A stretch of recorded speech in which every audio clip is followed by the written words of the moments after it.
Hello student, कल हम लोगों ने कंप्लीट किया था तत्वों का वर्गीकरण कंप्लीट हो गया था। उसमें काफ़ी सारी चीज़ें हो गई थी। आज डिस्कशन करना था हम लोगों को पीरियोडिक टेबल यानी कि आवर्त सारणी में डिस्कशन करना हम लोगों को आवर्त सारणी बहुत ही इम्पोर्टेंट है, बहुत इम्पोर्टेंट है। ये आ गया तो ऑलमोस्ट आपको 11th 12th काफ़ी सारी चीज़ों में आपको हेल्प करेगा और बोर्ड से भी इससे क्वेश्चन पूछे जाएंगे। इसी साल का क्वेश्चन मैं डिस्कस करूंगा अभी आपके सामने। काफ़ी इम्पोर्टेंट टॉपिक है, क्वेश्चन भी पूछता है, आसान भी है, बेसिक सा है, कोई ज़्यादा टफ नहीं है। बस आपको साथ साथ बने रहना है, देखना है कैसे क्या होगा क्या नहीं। तो आज डिस्कशन करना हम लोगों को पीरियोडिक टेबल। तो सबसे पहले देखिए, पीरियोडिक टेबल यानी कि आवर्त सारणी, जब भी एक फ्लो चार्ट बना रहा हूँ आपको उससे समझ में आएगा।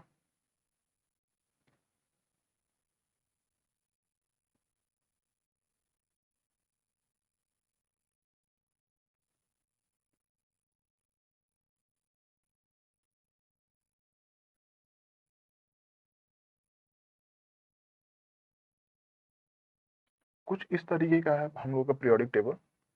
यहाँ से यहाँ तक जो है हम लोग उसको एस ब्लॉक बोलते हैं, एस ब्लॉक। और ये जो है यहाँ से ये पूरा ये डी ब्लॉक है, डी ब्लॉक। और इसको यहाँ से यहाँ पूरा हम लोग इसको क्या बोलते हैं, पी ब्लॉक।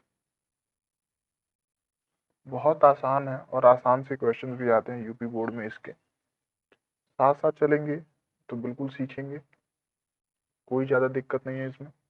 अब देखिए, सबसे पहले हम लोग बात किया जाए तो जैसे हम लोगों को पता होगा कि कल मैंने होमवर्क भी दिया था आपको, शायद 1 से लेके 30 तक लर्न करने के लिए। नहीं याद हुआ तो कोई दिक्कत नहीं है, आज हम लोग उसको सीखेंगे कैसे करना है। सबसे पहली बात, ये आपको जो एस ब्लॉक दिख रहा है यहाँ से लेके यहाँ तक, ये सारे किस में आते हैं, एस ब्लॉक में आते हैं। कुछ ऐसे करके पूरे पीरियोडिक टेबल में अगर बात किया जाए तो 18 ग्रुप होते हैं। लेफ्ट टू राइट जब भी जाते हैं हम लोग उसको, तो हम लोग उसको ग्रुप बोलते हैं। और 7 पीरियड्स होते हैं, 1 2 3 4 5 6 और 7, मतलब 7 पीरियड होते हैं और 18 ग्रुप होते हैं पूरे पीरियोडिक टेबल में। और इस पीरियोडिक टेबल में यहाँ से लेके जब हम लोग लेफ्ट टू राइट जाते हैं उसको ग्रुप बोलते हैं, और ऊपर से जब नीचे आते हैं वो होता है पीरियड्स। तो सबसे पहले हम लोग देखा जाए तो पीरियोडिक टेबल में कुल जो होते हैं 4 ब्लॉक होते हैं, एस पी डी, और एक जो नीचे आपको मतलब नीचे भी होता है ट्रांजिशन एलिमेंट्स, ये सारे होते हैं जिनको एफ ब्लॉक में रखा जाता है, डी और एफ ब्लॉक में भी आ जाते हैं। तो वो सारी चीजें डिस्कशन करनी है। तो ऑलमोस्ट अगर मान के चलिए आपका एस ब्लॉक अगर पी ब्लॉक भी आपको याद है तो काफी सारे क्वेश्चन आपके हो जाने हैं, ज्यादा टफ क्वेश्चन आता नहीं है यहाँ से। तो आज बेसिकली हम लोग जिसकी बात करेंगे वो है एस ब्लॉक। एस ब्लॉक की बात करेंगे, उसमें कितने एलिमेंट आते हैं, क्या नेचर होता है, कैसा होता है, सब उसकी बात करेंगे। तो आइए एस ब्लॉक को देखते हैं। सबसे पहले एस ब्लॉक में एलिमेंट कौन कौन से आते हैं, क्या बोला जाता है उन लोगों को। सबसे पहली चीज, अभी एस ब्लॉक पढ़ाने के साथ साथ मैं एक क्वेश्चन भी डिस्कशन करूंगा जो इसी साल यूपी बोर्ड 2022 में पूछा गया है, वो भी डिस्कशन करेंगे साथ साथ में। तो एस ब्लॉक में सबसे पहले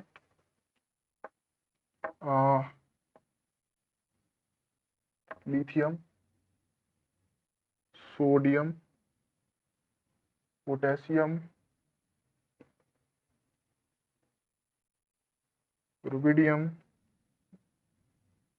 और सीजियम, और लास्ट में आता है हम लोग का फ्रेंशियम। अभी ये हाइड्रोजन, और इसको बोलते हैं हम लोग फर्स्ट ए, और इसके बगल में होता है सेकंड ए। जो ग्रुप नंबर फर्स्ट ए और सेकंड ए को ही हम लोग क्या बोलते हैं, उसी को हम लोग बोलते हैं एस ब्लॉक। और अब लिथियम के बगल से अब यहाँ पे आएगा बेरिलियम, मैग्नीशियम, कैल्शियम, स्ट्रोंशियम,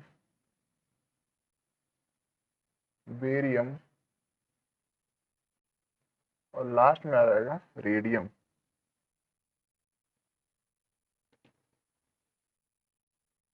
तो ये कुल यही जितने एलिमेंट हैं वो एस ब्लॉक के एलिमेंट होते हैं।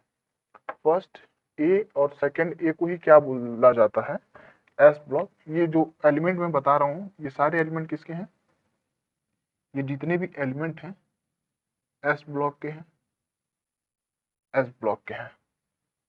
अब इसमें जो फर्स्ट ए ग्रुप होता है ये जानना बहुत जरूरी है क्योंकि क्वेश्चन इसी से रिलेटेड आते हैं।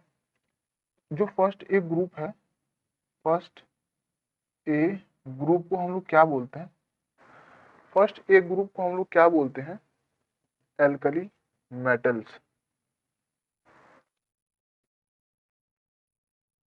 सेकंड ए ग्रुप को हम लोग क्या बोलते हैं,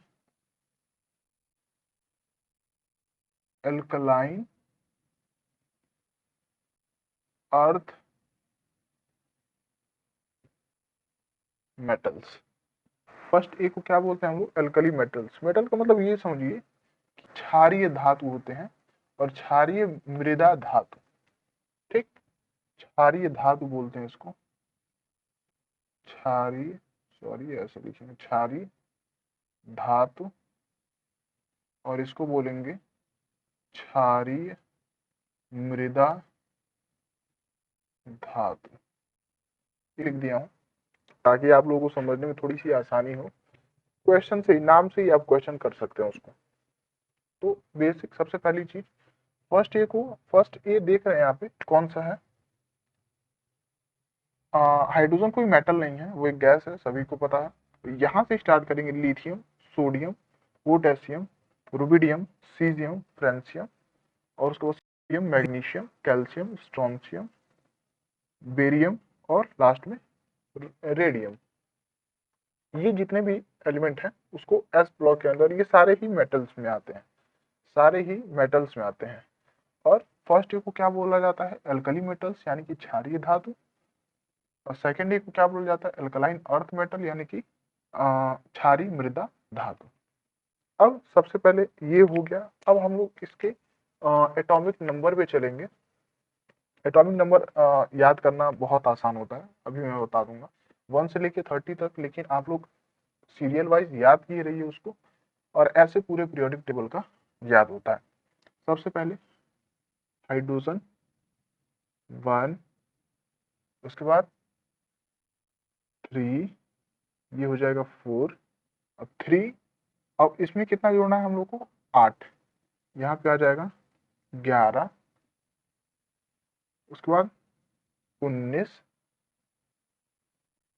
उसके बाद 37, 55 और उसके बाद 87, और ये 12, फिर 20, सॉरी 20, 38, 56 और 88। ये होता है इन लोग का एटॉमिक नंबर, ठीक। एटॉमिक नंबर मतलब परमाणु क्रमांक। परमाणु क्रमांक अब निकालने का बहुत ही आसान तरीका है, आपको एक का याद है तो आप बना ले जाएंगे। अब यहाँ से वो करिए, सबसे चीज याद करने का परमाणु क्रमांक, ठीक।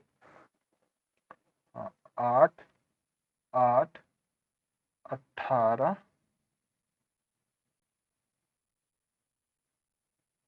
18, फिर 32, 32।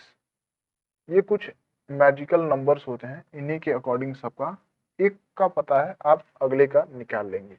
जैसे यहाँ पे लिथियम का है 3, लिथियम का है 3, उसमें +8 कर दीजिए, सोडियम आ जाएगा। फिर सोडियम का है 11, उसमें +8 कर देंगे, पोटेशियम आ जाएगा। फिर अब इसमें आप 19 है, अब इसमें आप +18 कर देंगे, आ जाएगा आपका रुबिडियम। उसके बाद से सीजियम, फिर +18 कर देंगे, सीजियम आ जाएगा। फिर उसके बाद से 32 प्लस कर देंगे, तब उसके बाद से आ जाएगा फ्रेंशियम। सेम चीज इसमें भी है, 4 है आपको पता है, फिर 8 जोड़ देंगे, यहाँ से +8 करेंगे, फिर +8 करेंगे, और उसके बाद से फिर कितना करेंगे, +18, 18 जोड़ देंगे 38, फिर 18 जोड़ देंगे, फिर उसके बाद से कितना हो जाएगा 56, और यहाँ से +32। ये कुछ मैजिकल नंबर्स होते हैं जिनसे कि एटॉमिक नंबर आसानी से निकल जाता है। आपको अगर एक का पता है तो वैसे ही निकल जाएगा। 8 18 मतलब 8 8 18 18 32 32 आप जोड़ते चले जाएंगे। एक का पता है लिथियम का 3 होता है, आपको पता है। सोडियम का आपको नहीं आ रहा है, तो सोडियम किसके आता है, लिथियम के नीचे आता है, एस ब्लॉक का, हमको पता ही है। और उसके बाद से उसमें 8 18 जोड़ देंगे तो वो याद हो जाएगा। ये होता है मतलब पीरियोडिक टेबल। ये एस ब्लॉक है। एस ब्लॉक को क्या बोलते हैं हम लोग, मेटल्स बोलते हैं, मेटल में आते हैं सारे ही एस ब्लॉक। फर्स्ट ए जो होता है अल्कली मेटल यानी कि क्षारीय धातु, और सेकंड ए वाला जो होता है वो क्या होता है, क्षारीय मृदा धातु। अब बोर्ड में एक क्वेश्चन पूछा गया था, क्वेश्चन था अधातु है, अधातु है, ठीक। ऑप्शन दिया था, फर्स्ट ऑप्शन क्या था, पोटेशियम, सेकंड ऑप्शन था फ्लोरीन, थर्ड ऑप्शन था एल्यूमिनियम, और उसके बाद से फोर्थ ऑप्शन था सोडियम।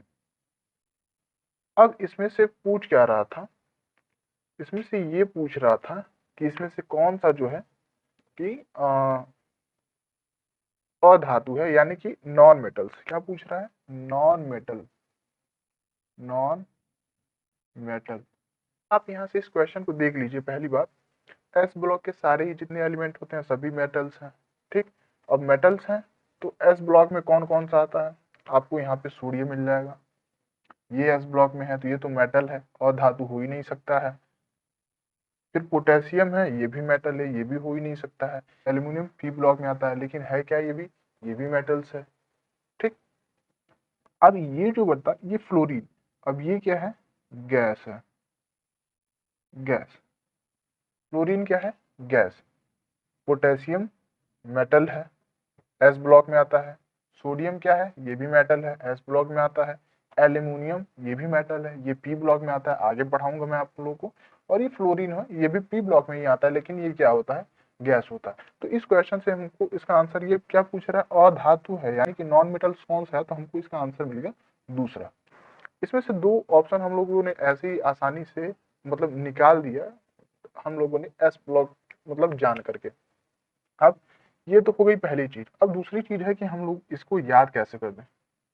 ये जितने भी एस ब्लॉक के मेंबर हैं उनको याद कैसे किया जाए, उसके लिए एक तरीका है, ट्रिक है, मेरा नहीं है, बशर्ते सभी लोग इसी से याद करते हैं, आसान है, ट्रेंडिंग है, चल रहा है, उसी से याद हो जाता है सबको। तो वैसे ही कुछ याद किया जाएगा हम लोग।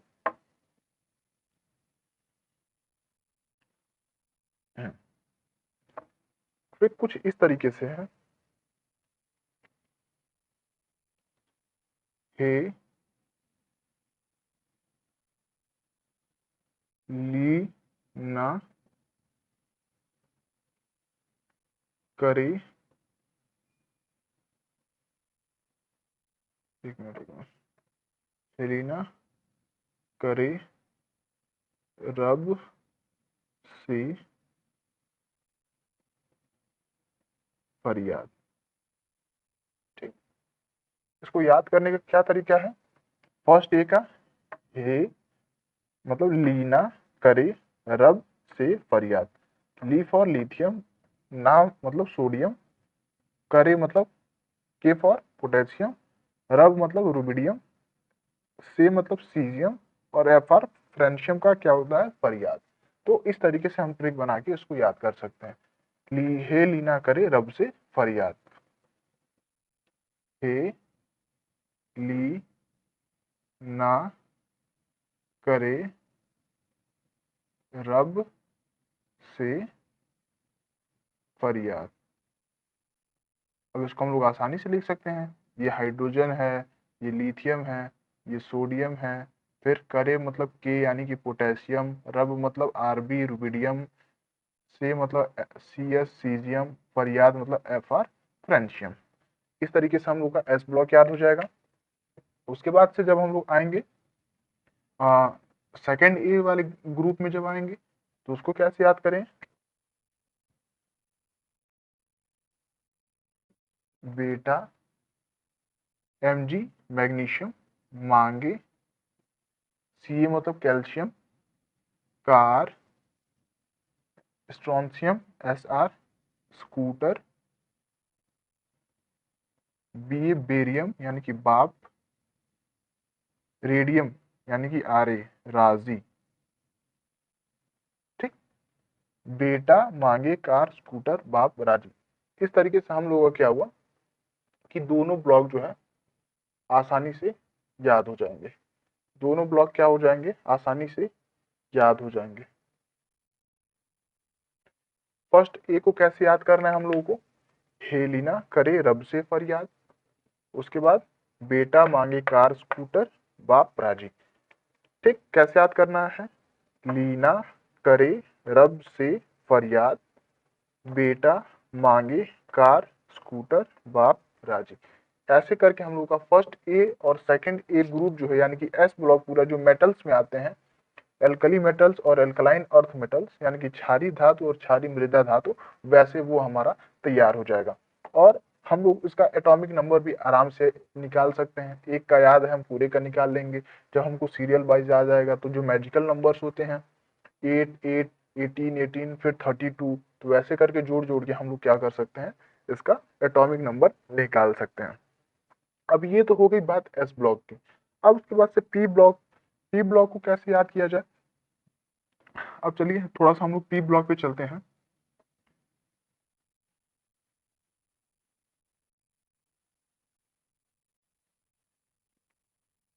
अब यहाँ पे जैसे था, ये सोडियम था, लिथियम था, उसके बाद से बेरिलियम था, फिर यहाँ पे डी ब्लॉक होता है बीच में और लास्ट में आता है, ये इतनी डिस्टेंस छोड़ दे रहा हूँ, ये डी ब्लॉक है समझ लीजिए, डी ब्लॉक। और उसके बाद से यहाँ पे क्या आता है, फिर boron, carbon, nitrogen, oxygen, fluorine, और लास्ट में नोबल गैसेस होती हैं। लास्ट में क्या होती हैं, नोबल गैसेस होती हैं। और वो उस टाइम पे क्या हुआ था, डिस्कवर नहीं हुआ था, नोबल गैसेस क्या होती उस टाइम डिस्कवर नहीं हुई थी, लेकिन अभी जो है मॉडर्न पीरियोडिक टेबल में, आधुनिक आवर्त सारिणी में वो डिस्कवर्ड है, वो दी गई है, आपके बुक में भी है। तो वो सारी नोबल गैसेस यहाँ पे आ जाएंगी, तो नोबल गैसेस को हम लोग अलग से पढ़ा जाएगा। तो यहाँ तक पी ब्लॉक है, नोबल गैसेस भी पी ब्लॉक में ही आती हैं, तो गैसेस को हम लोग बाद में पढ़ा जाएगा। फिलहाल हम लोग इतना देखते हैं। अब ये क्या है, पी ब्लॉक, ये हम लोग ग्रुप में बढ़ रहे हैं, हम लोग किस में बढ़ रहे हैं, ग्रुप में आगे चल रहे हैं। अब ग्रुप में आगे है, अब ये हम लोग का कौन सा ग्रुप था, फर्स्ट ए सेकेंड ए। अब जब हम लोग यहाँ पे पी ब्लॉक में आते हैं, तो ये बोरॉन कौन सा है, थर्ड ए। ठीक, यहाँ से ऐसे करके वो जाता है, लेकिन अब पहले बार बोरॉन को पढ़ेंगे तो उसके बाद से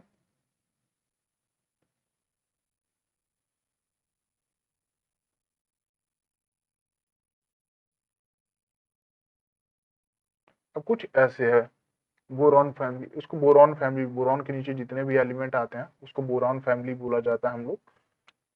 और इसको याद करने का तरीका क्या है, बैगन आलू गाजर इन थैला, बैगन आलू गाजर इन थैला। ऐसे करके हम लोग इसको क्या कर सकते हैं, याद कर सकते हैं। उसके बाद से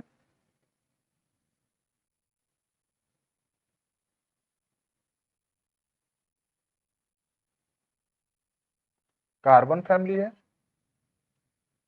कार्बन फैमिली, कार्बन को क्या बोलेंगे हम लोग, कासी, जी, सुन, एसएन सुन, ले, एल ई मतलब पीबी, पीबी या ले मतलब लेड, पीबी। उसके बाद से नाइट्रोजन है, नाइट्रोजन फैमिली,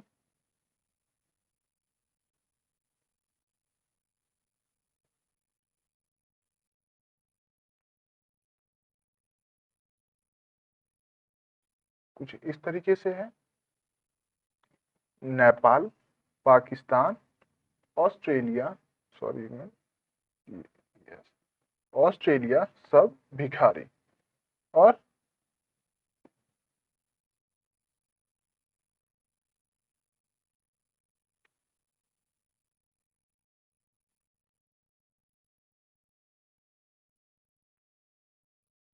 कुछ इस तरीके से है हम लोगों का ये ऑक्सीजन फैमिली। और लास्ट में फ्लोरीन, क्लोरीन, ब्रोमीन, आयोडीन, और लास्ट में आता है हम लोगों का एंटीमनी, एटी। ये है हम लोगों का पी ब्लॉक। अब इसको याद करने का तरीका कैसे है, बिल्कुल आसान है, बहुत से आसान है, आप लोग ट्रिक चाहे तो लिख सकते हैं। थर्ड ए यानी कि बोरान फैमिली को अगर याद किया जाए तो बोरान फैमिली के हिसाब से याद करिए, फैमिली के हिसाब से आप लोगों को काफी आसान रहेगा, आसानी से। और सबसे पहली चीज, जब हम लोग पीरियोडिक टेबल में लेफ्ट से राइट जाते हैं तो एटॉमिक नंबर क्या होता है, 1 बाई 1 करके बढ़ता जाता है, एक एक करके क्या होगा, वो बढ़ता जाएगा। अब जैसे मान के चलिए लिथियम का कितना था, 3, लिथियम का एटॉमिक नंबर क्या था, 3, बेरिलियम का क्या था, 4, boron 5, carbon 6, nitrogen 7, oxygen 8, fluorine 9, ये करके एटॉमिक नंबर ऐसे चलता जाता है। लेकिन जब हम लोग पीरियड्स में आएंगे, जब ऊपर से नीचे की तरफ जाते हैं, तब हम लोग क्या लगाते हैं, जो मैजिकल नंबर हम लोगों ने सीखा है वो अप्लाई करके हम लोग किसी भी एलिमेंट का एटॉमिक नंबर निकाल सकते हैं। अब ये जैसे बोरॉन है, बोरॉन का एटॉमिक नंबर है 5, अब इसमें मैजिकल नंबर है, अब इसमें हम लोग को कितना जोड़ना है, 8, अब ये आ जाएगा 13, अब फिर इसमें मैजिकल नंबर कितना, +18 कर देंगे, इसका आ जाएगा 31, फिर उसके बाद से +18 करेंगे हम लोग, +18 करेंगे, तो अब यहाँ से आप सीख सकते हैं, आपको नहीं पता है तो 31 + 18 कर लीजिए, 9 हो गया, और ये 4 यानी कि इंडियम हो गया 49। और फिर इसमें कितना जोड़ दीजिए लास्ट में, 32, अब इसको पता करना है तो 49 और 32 ऐड कर लीजिए, 81। ठीक, ऐसे करके आप क्या कर सकते हैं, किसी भी एलिमेंट का जो है एटॉमिक नंबर निकाल सकते हैं। 8, 18, 18, 32 करके ये क्या है, मैजिकल नंबर्स होते हैं। जब भी हम पीरियड्स में यानी कि ऊपर से नीचे की तरफ आते हैं तो 8, 18, 18, 32 करके ऐसे जोड़ते चले जाते हैं, तो वो क्या निकल जाता है हम लोगों का पूरा जो है एटॉमिक नंबर हम सबका, सभी एलिमेंट का निकाल सकते हैं। तो कम से कम आप लोगों को इतना याद रहेगा तो आप काफ़ी सारी चीज़ें सीख सकते हैं यहाँ पे, कि हाँ कैसे क्या है, किसका नाम क्या है, तब आप लोगों को काफ़ी चीज़ें समझ में आएंगी।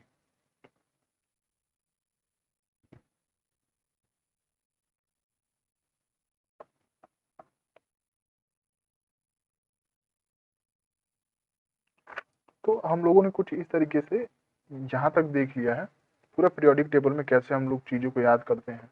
कल हम लोगों ने पूरा क्या देखा था, अभी तक हम लोग इस चैप्टर में क्या क्या पढ़ चुके हैं। सबसे पहले हम लोगों ने जो एलिमेंट है आवर्त सारणी में किस किस वैज्ञानिक का हाथ था, हमने सबसे पहले उनको देखा। सबसे पहले थे प्राउड, दूसरे नंबर पे हम लोगों ने पढ़ा था डॉबेराइनर, तीसरे पे हम लोगों ने पढ़ा था न्यूलैंड,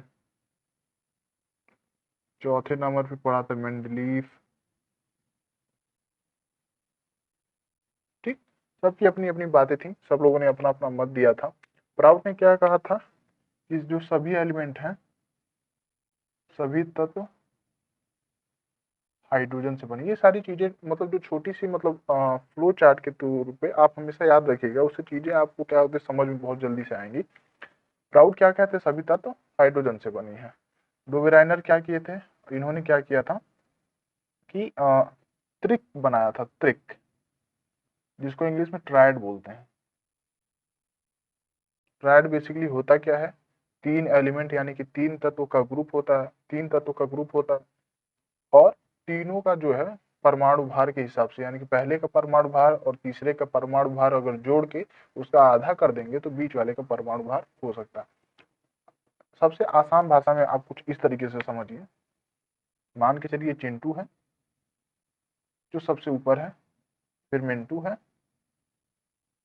और उसके नीचे पिंटू है। ठीक, पिंटू का वजन कितना है, 4 किलो, और चिंटू का वजन 4 किलो है, पिंटू का वजन 6 किलो है।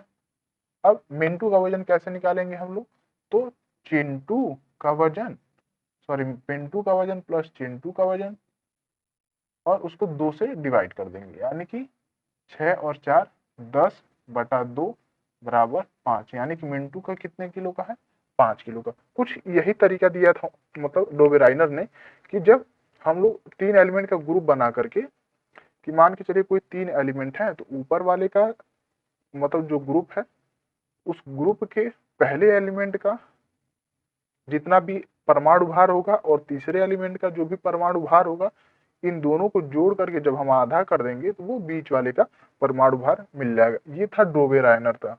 अब न्यूलैंड ने क्या किया था, न्यूलैंड ने फिर हम लोगों को एक अष्टक सिद्धांत दिया था। अष्टक सिद्धांत मतलब कुछ नहीं होता है, जैसे आप लोग संगीत के बारे में तो पता ही है आपका, सा रे गा मा पा धा नी और लास्ट में फिर सा।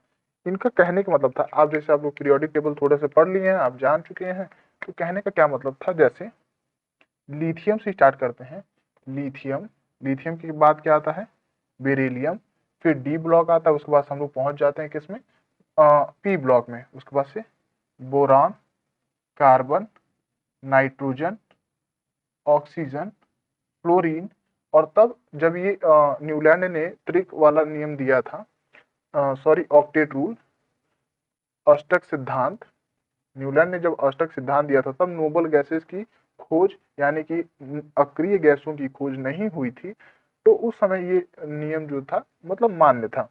उनका कहने का क्या मतलब था कि जो सांप है, यानी कि हर प्रत्येक 8वें चरण मतलब पोजीशन पे जब जाएंगे, 8वीं जगह जब हम रिपीट करेंगे, तो उनकी जो क्वालिटी है वो क्या होती है, मेंटेन होती है। जैसे यहाँ था फ्लोरीन के पास पहुंच गए, अब लिथियम के नीचे ये 1 2 3 4 5 6 7, और प्रत्येक 8वें जब टर्न पे आएंगे, लिथियम के नीचे क्या आता है, सोडियम।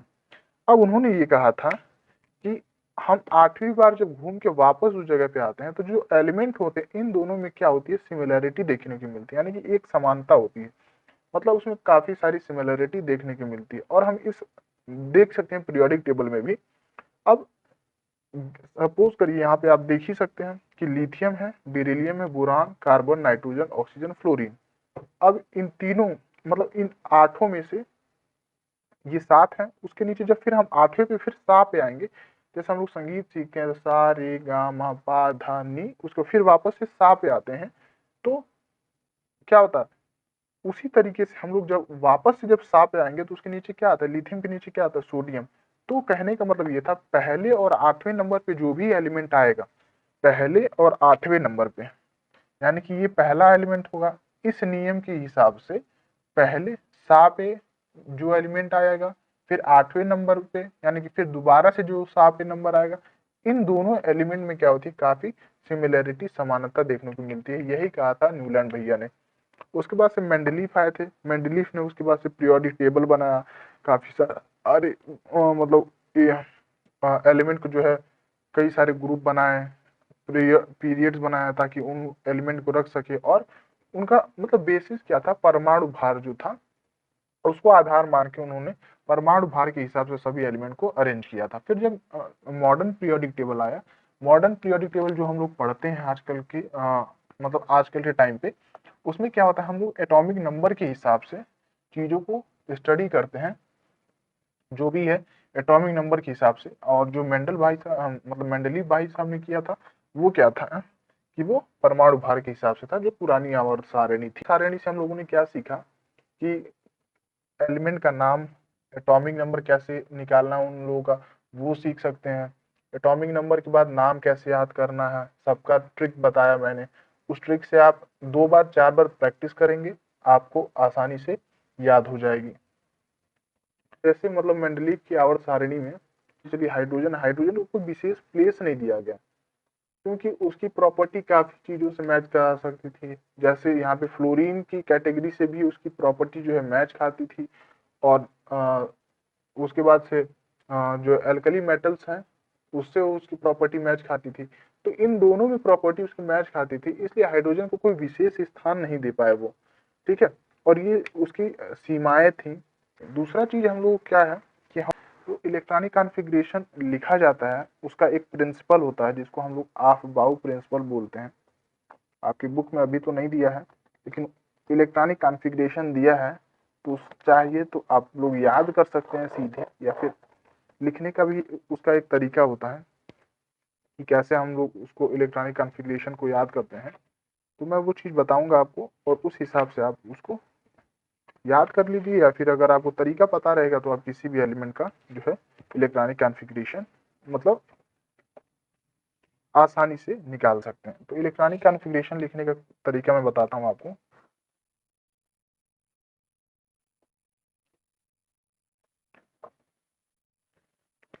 क्या बता रहे हैं हम लोग, ये तरीका जो है यहाँ पे लिख देता हूँ।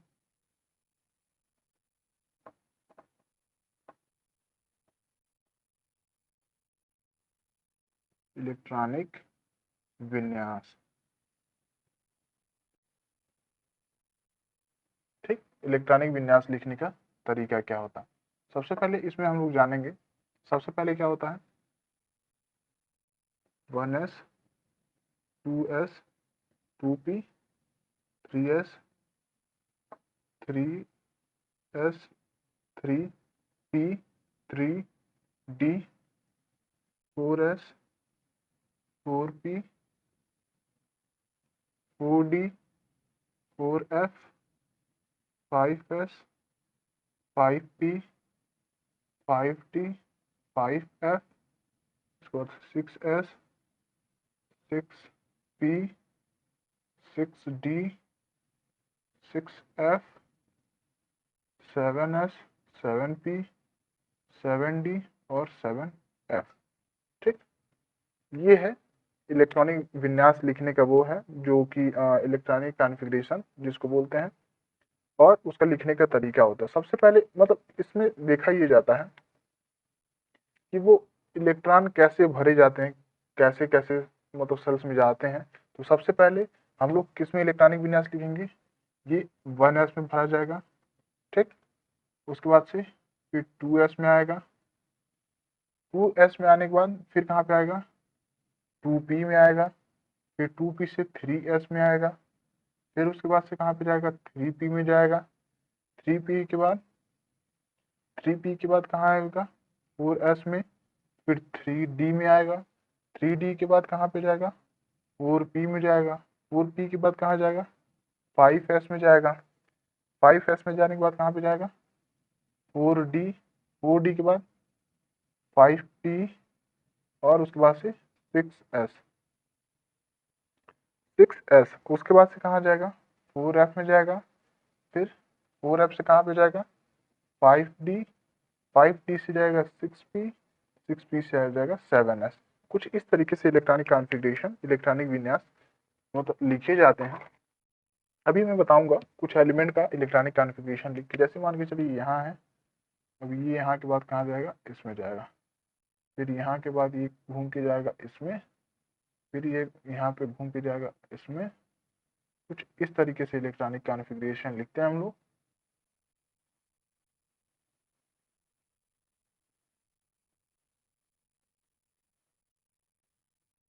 ठीक। इस तरीके से इलेक्ट्रॉनिक कॉन्फ़िगरेशन लिखा जाता है। जैसे मान के चलिए सोडियम लिया आप लोगों ने, सोडियम लिया, सोडियम, सोडियम का एटॉमिक नंबर जो होता है वो होता है 11। अब हम लोग इसका इलेक्ट्रॉनिक कॉन्फ़िगरेशन कैसे लिखेंगे, तो सबसे पहले इलेक्ट्रॉन को भरेंगे। अब इलेक्ट्रॉन भरने के लिए हमको एक चीज और पता होनी चाहिए, इन डब्बों का मतलब क्या होता है। एस में एक डब्बा होता है, पी में 3 होते हैं,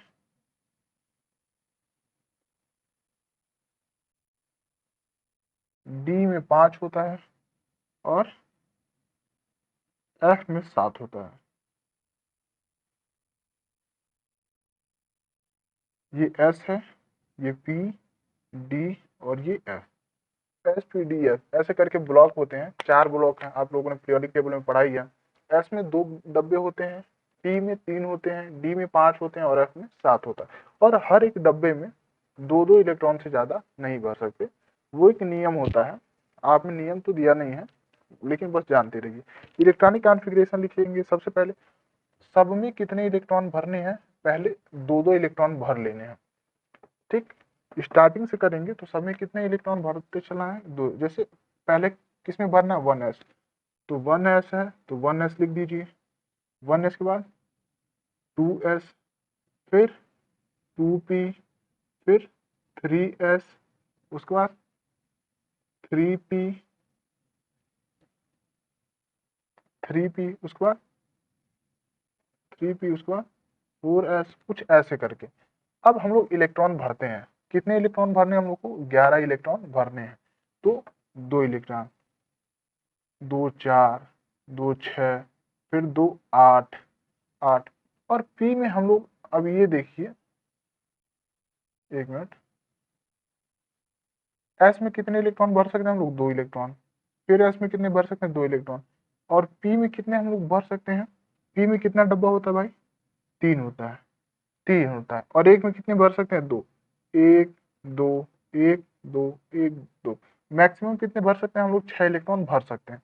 तो इसमें क्या करेंगे हम लोग, भरेंगे कितने, 6। अब काउंट करिए, 2 4 और ये 6, 10 हो गए, बचा एक, तो 3s1। अब ये मिटा दीजिए, कोई दिक्कत नहीं है इसका। अब सोडियम का इलेक्ट्रॉनिक कॉन्फ़िगरेशन ये हो गया पूरा। अब पढ़ेंगे कैसे, 1s2, 2s2, 2p6, 3s1, 1s2, 2s2, 2p6, 3s1। इस तरीके से इलेक्ट्रॉनिक कॉन्फ़िगरेशन पढ़ेंगे। अब एक और एलिमेंट है, उसका लिख लेते हैं। जैसे मान के चलिए ये पोटेशियम है, पोटेशियम एटॉमिक नंबर क्या होता है इसका, 19 होता है। अब इसका इलेक्ट्रॉनिक कॉन्फ़िगरेशन लिखने के लिए फिर वही तरीका है, आप लिख दीजिए 1s, 2s, 2p, 3s, उसके बाद से 3s, 3p, 4, 4s, 4s के बाद कहाँ पे जाना हमको, 3d पे जाना। हमको भर रहे हैं कितने हैं, 19 इलेक्ट्रॉन भरने हैं। 19 इलेक्ट्रॉन भरने के लिए चलिए अब हम लोग भरना स्टार्ट करते हैं। एस में कितने इलेक्ट्रॉन आते हैं मैक्सिमम, एस में एक डब्बा होता है, यहाँ पे साइड में नीचे लिख दे रहा हूँ। एस में कितना डब्बा होता है, एक डब्बा होता है। पी में कितना होता है, 3 होता है। डी में कितना होता है, 5 होता है। इसमें मैक्सिमम कितने इलेक्ट्रॉन आ सकते हैं, 2। इसमें कितने आ सकते हैं, 6। इसमें कितने आ सकते हैं, 10। ठीक, और लास्ट वाला जो होता है एफ ब्लॉक, उसमें मैक्सिमम इलेक्ट्रॉन कितने आ सकते हैं, 14। तो इसमें भरेंगे 19 इलेक्ट्रॉन, तो 1s2, 2s2, पी में कितने आ सकते हैं, 6 मैक्सिमम। तो मैक्सिमम इलेक्ट्रॉन भर दीजिए इसमें, 6। अब ये होगा कितने इलेक्ट्रॉन हो गए, 10 हो गए। फिर एस में कितने इलेक्ट्रॉन आ सकते हैं, 2। अब कितने हो गए, 12। फिर पी में कितने आ सकते हैं, 6 इलेक्ट्रॉन और आ सकते हैं, 6 भर दीजिए, 3p। अब कितने इलेक्ट्रॉन हो गए, 10, 2 12 और 6 18। और एक इलेक्ट्रॉन और बचा है जो कि किस में जाएगा, 4s1 में। अब खत्म, ये आपका क्या हो गया, इलेक्ट्रॉनिक कॉन्फ़िगरेशन। इलेक्ट्रॉनिक कॉन्फ़िगरेशन लिखने का कुछ ये तरीका होता है, इससे आप लोग किसी भी एलिमेंट का इलेक्ट्रॉनिक कॉन्फ़िगरेशन आसानी से लिख सकते हैं, इसको आप याद कर लीजिए। इस तरीके से आप इलेक्ट्रॉनिक कॉन्फ़िगरेशन आराम से किसी भी एलिमेंट का लिख सकते हैं। अब हम लोगों ने यहाँ पे एस में एक इलेक्ट्रॉन क्यों भरा है, ये चीज है। अभी मैं बोल रहा था कि दो दो इलेक्ट्रॉन भरना है और लास्ट में आके मैं एक इलेक्ट्रॉन भरा हूँ, वो इसलिए कि इसके पास अब बचा नहीं है। ठीक, शुरू में हम लोग जब भरते चले हैं तो इसके पास बहुत इलेक्ट्रॉन है, पूरा कमरा। पहले एक कमरे को हम लोग पूरा भरेंगे, उसके बाद से दूसरे चीज को, ठीक, दूसरे कमरे को भरेंगे। ऐसा नहीं कि आधा भरेंगे फिर आधा इसमें आधा इसमें, ऐसा नहीं होता। पहले एक एक बक्से को पूरा भरते चलना है। जैसे ये एस वाला डब्बा है, पहले इसको जितना इलेक्ट्रॉन आएगा उसको भर देंगे, दो इलेक्ट्रॉन आएगा दो इलेक्ट्रॉन भरेंगे, फिर इसमें एस है, इसमें भी दो इलेक्ट्रॉन आएगा, इसमें भी। तो लास्ट में अगर जितना बचेगा उतना ही भर। अगर इसके पास 20 होता, अब मान के चलिए अगर यहाँ पे कैल्शियम होता, कैल्शियम का एटॉमिक नंबर क्या होता है 20, अगर यहाँ पे कैल्शियम होता तब हम इसको क्या कर सकते थे 4s2 कर सकते थे, तब ये फिल हो जाता, ये पूरा भर सकता है। लेकिन यहाँ पे एक ही इलेक्ट्रॉन बचा है, बाकी सब भर गया है, तो हम इसको एक ही दिए। अब ये इसका कोई काम नहीं है, ये मिटा दीजिए। कुछ इस तरीके से इलेक्ट्रॉनिक कॉन्फ़िगरेशन जो है वो लिखा जाता है। और इलेक्ट्रॉनिक कॉन्फ़िगरेशन लिखने की प्रैक्टिस आप लोग करिए, कैसे लिखते हैं, और उसका सीरियल वाइज मैं यहाँ पे लिख देता हूँ। सबसे पहले इलेक्ट्रॉनिक कॉन्फ़िगरेशन लिखने के लिए 1s 2s 2p 3s 3s के बाद 3p, उसके बाद 4s 3d, 4s के बाद क्या आएगा 3d, फिर 4p 4p 4p के बाद क्या आएगा 5s। कुछ इस तरीके से इलेक्ट्रॉनिक कॉन्फ़िगरेशन है, उसी के हिसाब से हम लोग क्या करते हैं एलिमेंट को, इलेक्ट्रॉन्स को रखते हैं। आप लोग बेसिकली अगर आपको यहाँ तक भी पता है 3D तक, तो आपका काम हो जाएगा, उतने में ही इलेक्ट्रॉन्स, उतना ज़्यादा बड़ा क्वेश्चन आता नहीं है, इतना ही लिखेंगे आपको समझ में आ जाएगा। दूसरी चीज, अब पीरियोडिक टेबल में क्या ट्रेंड, पीरियोडिक टेबल में यानी कि आवर्त सारणी में जब भी हम लोग लेफ्ट से राइट जाएंगे, ठीक, जब भी हम लोग लेफ्ट से राइट जाएंगे तो हमेशा साइज क्या होती है घटती जाती है। जैसे मान के चलिए यहाँ पे ये लिथियम है, बेरिलियम है, बोरान, कार्बन, नाइट्रोजन, ऑक्सीजन और फ्लोरीन, नोबल गैसेस को छोड़ दिया जाता है, अक्रिय गैसों को छोड़ दिया जाता है। अब मान के चलिए लिथियम की साइज इतनी बड़ी है, ठीक, तो बेरिलियम की साइज कितनी हो जाएगी, इतनी हो जाएगी, बोरॉन की उससे छोटी, उससे छोटी थोड़ी सी बना लीजिए, बोरॉन की उससे छोटी, कार्बन की उससे छोटी, नाइट्रोजन की उससे छोटी, ऑक्सीजन की उससे भी छोटी, और फ्लोरीन की बिल्कुल ऐसे करके। तो जब हम लोग लेफ्ट से राइट जाते हैं तो साइज क्या होता है छोटा हो जाता है। अगर यहाँ पे नोबल गैसेस हो जाता है तो नोबल गैस इसका एक्सेप्शन है, अपवाद है, नोबल गैसेस की साइज सबसे बड़ी हो जाती है, ठीक, इसके पीरियड में सबसे बड़ी हो जाती है। और नंबर ऑफ इलेक्ट्रॉन की बात करेंगे तो जब हम लोग एक एक जाएंगे, लेफ्ट टू राइट जाते हैं, तो आप लोगों ने देखा होगा कि जब लेफ्ट टू राइट बढ़ते हैं तब एटॉमिक नंबर में एक एक मतलब बढ़ता जाता है। जैसे लिथियम 3 है, बेरिलियम 4 हो गया, बोरोन 5 हो गया, 6 हो गया, 7 8 9, तो एक एक बढ़ रहा है ना, तो नंबर ऑफ इलेक्ट्रॉन भी क्या होते हैं, इनके पास इलेक्ट्रॉन भी एक एक करके लाइन वाइज बढ़ता जाता है। लेकिन जब हम ऊपर से नीचे आते हैं, आप लोगों ने देखा होगा कि नंबर ऑफ इलेक्ट्रॉन बहुत तेजी से बढ़ते हैं, 8 18 32 32 करके ऐसे बढ़ते हैं।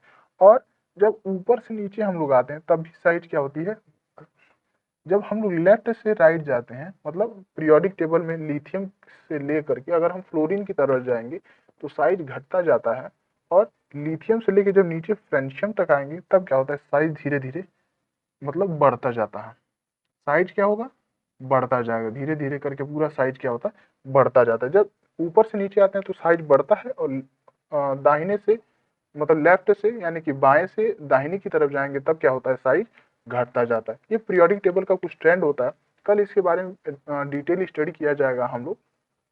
आज के लिए बस इतना ही, और प्रैक्टिस करते रहिए। आज हम लोगों ने इलेक्ट्रॉनिक विन्यास सीखा, पीरियोडिक टेबल में कुछ एलिमेंट होते हैं, कैसे उसको याद करना है, कुछ ट्रेंड होता है, नाम ट्रिक वगैरह सारा हम लोगों ने सीखा, तो उस चीज को याद करते चलिए। आगे हम लोग फिर कल जो है हम लोगों ने क्या देखेंगे, जो पीरियोडिक टेबल में आवर्त सारणी में क्या ट्रेंड होता है, सबकी ऑक्सीकरण संख्या, उसके बाद से कैसे रिएक्ट करते हैं किसी चीज से, रिएक्ट करने के बाद, और उसके बाद फिर हम लोगों को ये देखना है कि लेफ्ट, ये सारा ट्रेंड देखेंगे कि लेफ्ट से राइट जाएंगे तो साइज घट रहा है।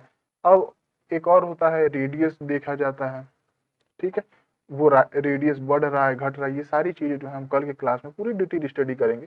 बेसिक आसान है, जैसे आप समझ ही गए होंगे कि अगर हम लोग लेफ्ट से अगर राइट की तरफ जा रहे हैं तो साइज क्या हो रहा है, घट रहा है। अब देखिए यहाँ पे साइज घट रहा है तो रेडियस भी घट जाएगा, इसका इतना बड़ा रेडियस है, इसका छोटा सा ही रेडियस है, तो लेफ्ट से राइट जाएंगे तो रेडियस भी घट जाएगा। अब ऊपर से नीचे आएंगे तो साइज बढ़ रहा है तो रेडियस भी बढ़ जाएगा, जाहिर सी बात है। तो ये सारी चीजें हैं, इसके बारे में कल हम डिटेल स्टडी करेंगे।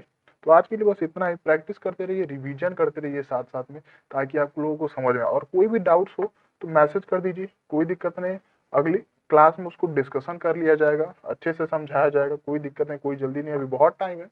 धीरे धीरे प्रैक्टिस करते चलिए, पूरा आप लोगों को याद करा के छोड़ूंगा। ऐसे ही सपोर्ट केयर देते रहिए ताकि आप लोगों को समझ में आए। और कोई दिक्कत नहीं है, आपको कोई भी क्वेश्चन हो, कभी भी डाउट हो, आप मुझे मैसेज करिए, इंस्टेंट रिप्लाई करूंगा तुरंत, मतलब जो भी डाउट है सारा चीज आपको अगले क्लास में तुरंत आपको डिस्कशन करके आपको दे दिया जाएगा। Thank you all of you.